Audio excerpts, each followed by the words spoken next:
Good morning. Welcome to SRB TV. It is a rainy and dreary Monday morning, October 1st, in the Cuse, and we're off to start the week. Happy Monday, everybody. Obviously, I wanted to get this video out after the Arsenal win on Saturday, but I got caught up with the celebrations and got other things done over the weekend. Watched some other matches, which we'll talk about momentarily. But obviously, we'll start with the Arsenal 2-0 win over Watford.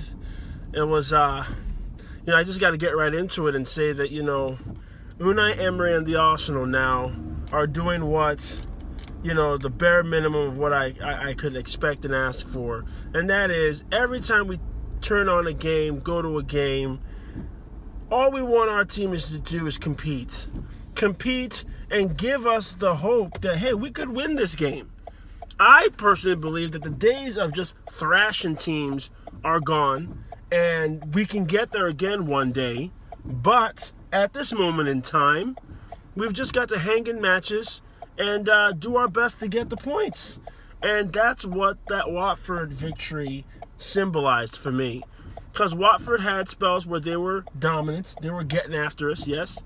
And we had to weather the storm and hang in there and see what we could do, And the breakthrough came when Alex Iwobi came on. And Ramsey's off. And, we got some natural wide play going. And he put Watford on their heels a bit, whipped in the ball into the 6. Cathcart knocks it in for us, 1-0 to the Arsenal. And obviously we went on to get the second through Mesut Ozil, and Lacazette assisted that one, and we win the game 2-0.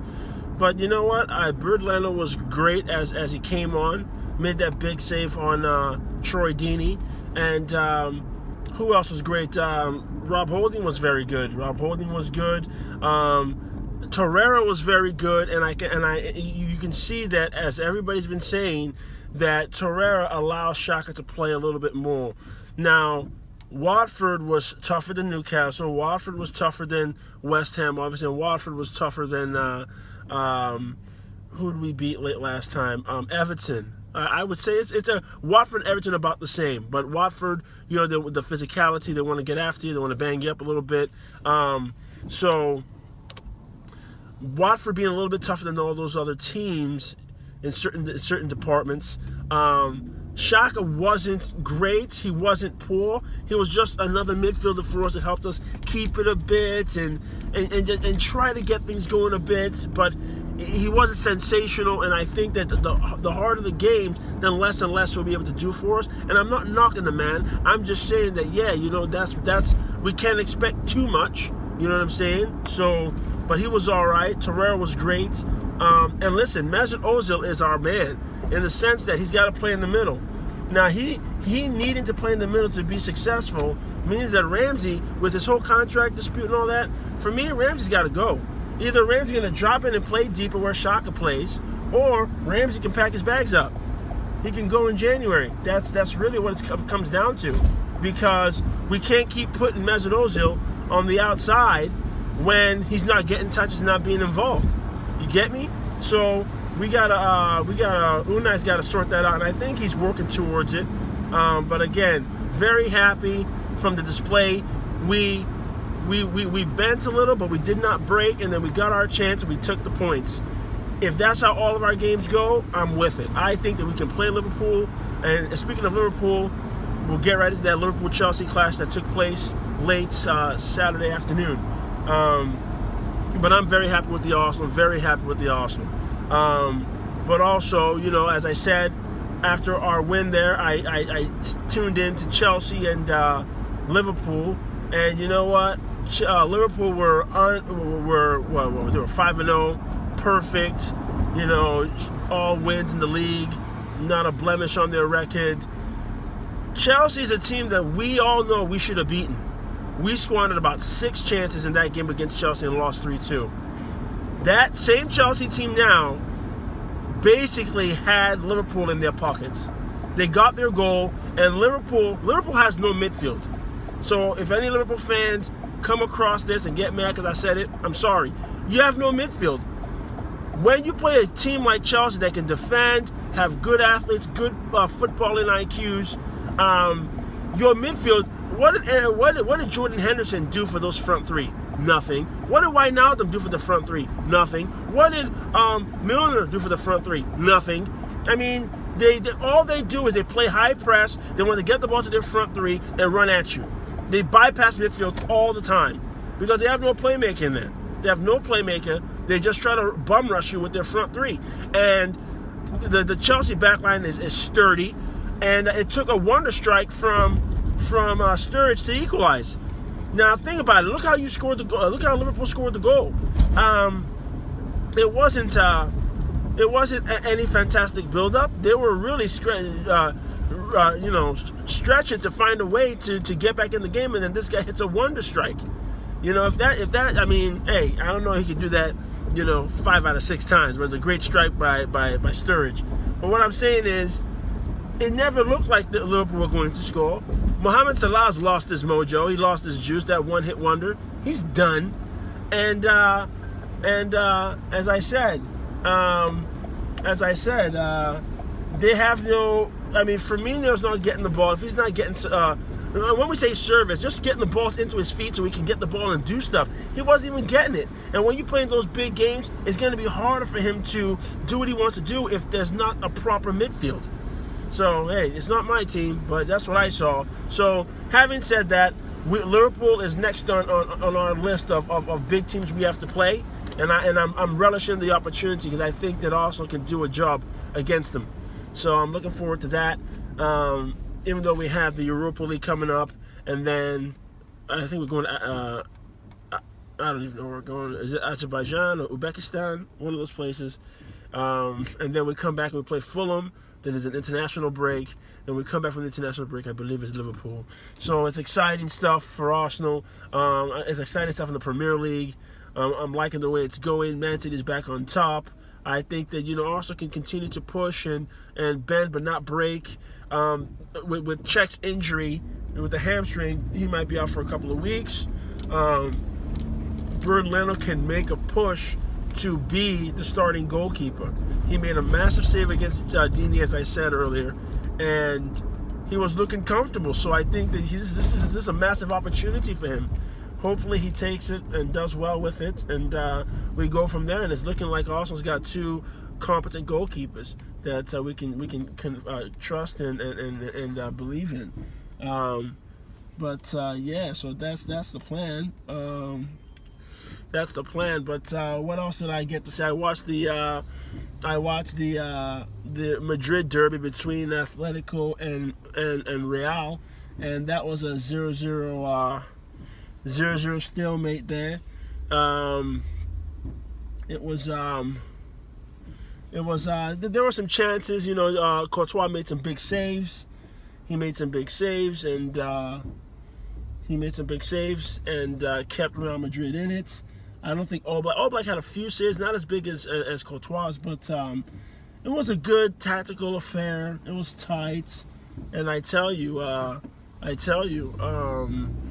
my guy in that game, a player that I like a lot, is Saul. Saul of Atletico Madrid is a good player, man. He's a good box-to-box central midfielder, a proper number 8. I like his style of play. I would love a guy like that to be at Arsenal, but I respect the game of football so much that I see him as somebody who should be at Atletico for the rest of his career, and one day he'll be the captain, and he'll just be there forever. That would be a beautiful story within the game. But the guy's a very good player. Even though they drew 0-0, I still think Real Madrid is a very potent side. I don't think that they miss CR7 as much as people might think. They still have a good side. The big miss is Isco. Isco's got something going on, and he's out right now, and that's the miss. That's the player that they're missing. He could have been of great value to Real over the weekend. But yeah, that was a decent game to watch, and And what else did I get to see? I got to watch, taking it domestically, I watched the MLS matches between the top of the table clash between Atlanta and New York Red Bull. And that game there, New York really got after them, put them under pressure, and put them under pressure. And, they were able to win the game 2-0. But I think a talking point in that is that the officiating was a bit questionable, and it was late in the game, and Almiron got in the box, and he just got ran over by the center back Long. Just ran him over. It would have been a roughing the passer if it was in the NFL. Just ran him over. Didn't even touch the ball. Didn't even look at the ball. Just ran him over in the box, and the ref didn't even bat an eye. It was a clear penalty. Clear penalty. Man got ran over. But that's that. It's at times when I watch MLS, I feel like I'm watching the XFL, where there's no fair catch rule. There's no face mask. They'll drag you by the face mask. They'll do whatever they want to you, and the refs won't say anything. That's what MLS looks like at times. It's quite poor, man. It's quite poor. But yeah, so that game ended 2-0. I was surprised. I was hoping Atlanta would win, but they got beat up a little bit by New York. They got to get tougher if they're going to win this league. But going back to the Madrid derby, there was a handball in the first half on Casemiro, where Koke got in behind on the left-hand side. Casemiro's coming to close, and he tries to put the ball in the box, and Casemiro uses right hand to block the cross, and the ref doesn't call it. I mean, Godin goes over there and is asking for VAR, and I don't know what the criteria is to get VAR to look at a play. He's asking him. He's telling. I think it was Koke to take the corner. He's telling him, wait, don't hit it yet. Ref, go on. He said, mano. Yo, go look at the VAR. And he's like, nope, I don't even understand what it takes. It clearly hit his hand. I think there was another one in the second half as well, where I think it hit Sergio Ramos. But I think they didn't want to give a penalty and have Real Madrid lose. But but you know what else we have to briefly touch on to wrap it all up is this saga that's taking place at Manchester United. I got up early Saturday morning to wake up to West Ham already leading 1-0. Yeah, I didn't get up right on time because neither one is my team. So I'm seeing it from 1-0 from 1-0 on. I watched, right. So the first goal, I get to see that Zabaleta was offside. Tough break for United. Zabaleta was offside. It was close. Don't know how the linesman missed it. It was on the linesman's side. Don't know how he missed it, but Zabaleta was off. Doesn't call it. Felipe Anderson scores 1-0. Then they get the deflected goal off of Lindelof to make it 2-0 West Ham. I don't understand. I mean, I know that Mourinho is tough. I know that he can be difficult a lot of the time, 70% of the time. But he's the type of manager, why won't these players understand and realize that he is the type of manager that you just have to do what he says. It doesn't matter what you know. It doesn't matter how you like to play. In his team, you got to do what he tells you to do. And it looks like these United guys don't want to play for him. I don't understand. Because how do you lose 3-1 to West Ham? How? And on the third goal, when it's 2-1, Rashford came on, got a nice golazo, made it 2-1. They play a ball into Rashford to relieve pressure, and Zabaleta closes down. It looked like a foul to me. I think I would have called it, but they don't call the foul. The ball falls to Noble. Noble plays through a wide open Arnautovic, 3-1. And the game is done and dusted at that time. And Pogba came off after about, I think Pogba and who came off? Pogba and Lukaku? Did Lukaku? Yeah, Lukaku came off. Yeah, Pogba and Lukaku came off after about 68 minutes. And that just is crazy. I just don't understand. I mean, it's crazy, man. Gary Neville says that he believes it's the lack of organization from the front office upstairs. It's not the manager. It's a whole lot of stuff, Gary. You definitely have a point. But I mean, I'm not a Man United fan. I definitely am enjoying it a bit that they're in such disarray and they're getting smacked. But it's just shocking that, like, man, it's frightening to be a manager these days, because if the players don't like you, I mean, I didn't like all my managers when I was a player, but I still worked hard for the shirt. I still worked hard for my teammates, and I never went out there and dogged it out and said, I'm not tracking back. I'm not going to make that pass properly. I'm not going to give 100% effort. I never did that. And to think that some people are willing to do that at such a high level, because I don't know if these guys at United are really giving 110%. I really don't.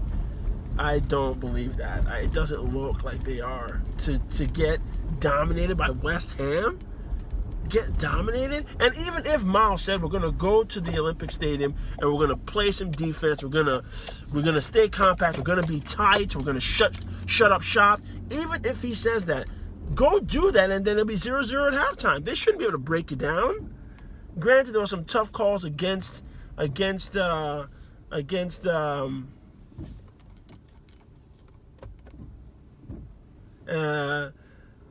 know, it's not like United did have some tough calls against them, but you know, nevertheless, man, it's like it's shocking. But yeah, man, it's going to be interesting to see how it all unfolds for United, because it's definitely a crisis at Old Trafford at the moment. But yeah, so good weekend for the Gunners, and it was good to watch all that football.